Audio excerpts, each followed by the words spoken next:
I'm going to show you how to make a very easy, quick, and delicious holiday breakfast, or anytime breakfast, using these grand cinnamon rolls. These happen to be the pumpkin spice version. Find them if you can, they go quickly.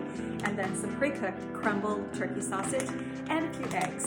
So easy, so delicious, so quick. Let's get started.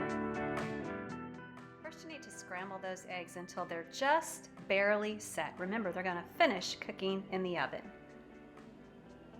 Now you crack open that can of grand cinnamon rolls, roll it out, press in your pre-cooked crumbled turkey sausage, and spoon on those eggs that you just scrambled, and then roll it back up.